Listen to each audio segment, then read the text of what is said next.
சேர்லாம் பிரச்சனை அதெல்லாம் நான் நின்று இதை மட்டும் இதை எடுத்துருங்க. இதெல்லாம் வேண்டாம். ஆடியெல்லாம் வரும் வரும் தலைவராக இவ்வளோ வருது மீடியா வருது.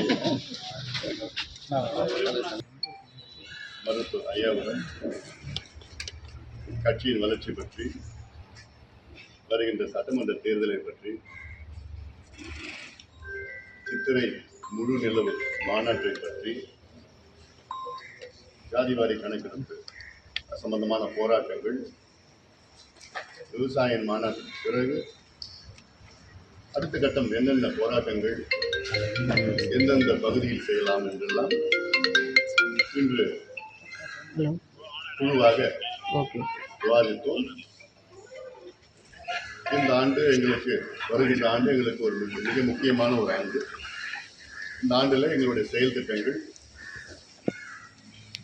அடுக்கடுக்காக போராட்டங்கள், மக்கள் விரோத ஆட்சி இதை அகற்ற வேண்டும் என்று எங்களுடைய பொதுக்குழுவிலே தீர்மானம் நிறைவேற்றினோம்.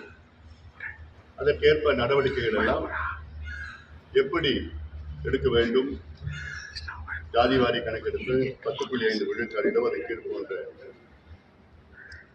செயல் திட்டங்கள் எல்லாம் இன்று ஐயா தலைமையில் விவாதித்து அதற்கேற்ப நடவடிக்கைகள் இறங்கியிருக்கிறோம்.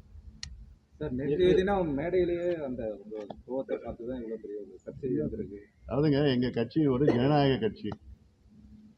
ஜனநாயக கட்சியில் நடக்கின்ற பொதுக்குழு காரசாரமான விவாதங்கள் நடக்கிறது தான், எல்லா கட்சியும் நடக்கிறது தான் சகஜம். எங்களுக்கு ஐயா தான்.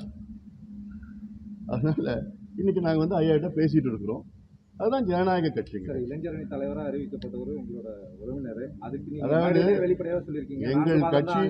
எங்கள் கட்சியினுடைய உட்கட்சி பிரச்சனையை பற்றி நீங்க பேசுறதுக்கு எதுவும் தேவையில்லை. அது எங்களுடைய உட்கட்சி பிரச்சனை, நாங்க பேசியிருக்கோம். அதே முடிவு இளைஞரணி